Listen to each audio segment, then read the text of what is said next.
আসসালামু আলাইকুম বন্ধুরা। আজ আমি এসেছি বগুড়া জেলায় অবস্থিত বেহুলা লক্ষিন্দরের বাসর ঘরে।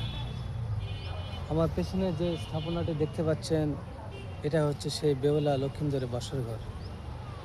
এই বেহুলা লক্ষিন্দরের বাসর ঘর আজকে ঘুরে ঘুরে দেখব এবং এ সম্পর্কে সম্পূর্ণ তথ্য আপনাদের সামনে আলোচনা করব। মনসামঙ্গল কাব্যের বেহুলা লক্ষিন্দরের কাহিনী বাংলার লোকসাহিত্যের অন্যতম করুণ ও শক্তিশালী প্রেমগাথা। চম্পকনগরের ধনকুপতির চাঁদ সওদাগর ছিলেন শিবের পরম ভক্ত। মনসা দেবী মর্তে নিজের পূজা প্রচারের জন্য চাঁদ সওদাগরের আনুগত্য চান, কিন্তু চাঁদ সওদাগর দেবী মনসাকে পূজা করতে অস্বীকৃতি জানান।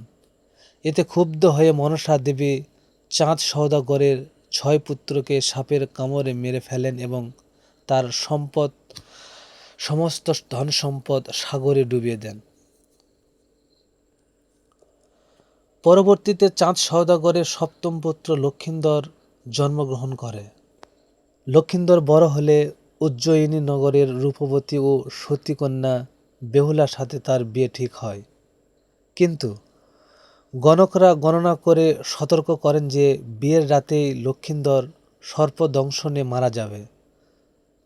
পুত্রকে বাঁচাতে চাঁদ সওদাগর একটি উঁচু পাহাড়ে নিরেট লোহার তৈরি একটি বাসর ঘর নির্মাণ করেন, যেন কোনো সাপ প্রবেশ করতে না পারে। মনসা দেবী বিশ্বকর্মাকে ভয় দেখিয়ে লোহার বাসর ঘরে চুল পরিমাণ এক ক্ষুদ্র ছিদ্র রেখে দেন।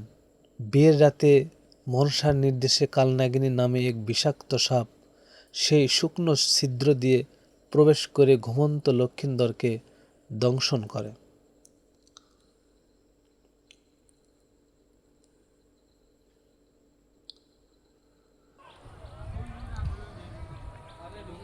বেহুলা বাসা ঘরে উঠতে হলে এই সিঁড়ি বেয়ে উপরে উঠতে হবে।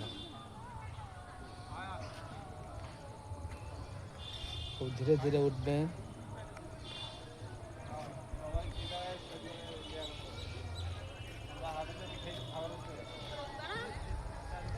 তৎকালীন প্রথা অনুযায়ী সাপের কামড়ে মারা যাওয়া মানুষকে দাহ না করে কলা গাছের ভেলায় নদীতে ভাসিয়ে দেওয়া হতো।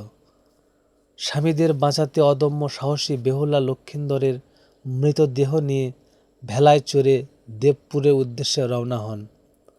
পথে নানা বিপদ ও প্রতিকূলতা অতিক্রম করে পচা গলা সব দেহ আগলে রেখে তিনি স্বর্গের তীরে পৌঁছান।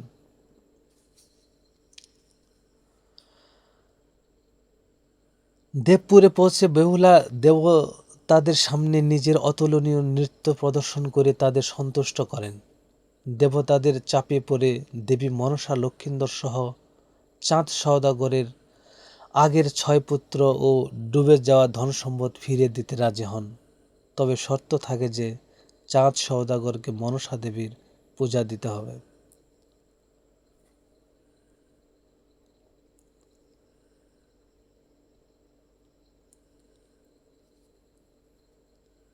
বেহুলা লক্ষিন্দরকে নিয়ে চম্পকনগরে ফিরে এলে চাঁদ সওদাগর পুত্রবধূর এই সতীত্ব ত্যাগ ও ভক্তির কাছে মাথা নত করেন।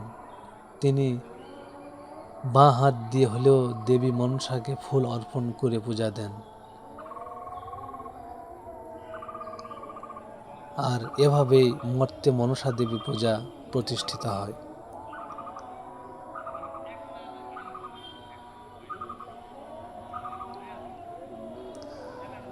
বন্ধুরা, এই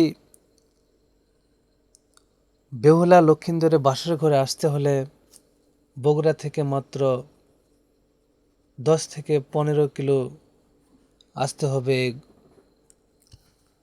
গোকুল ইউনিয়নে।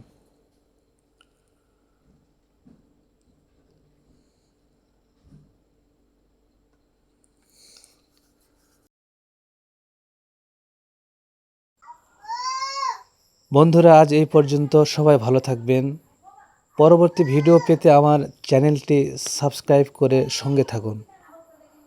ভিডিওটি ভালো লাগলে একটি লাইক দিবেন।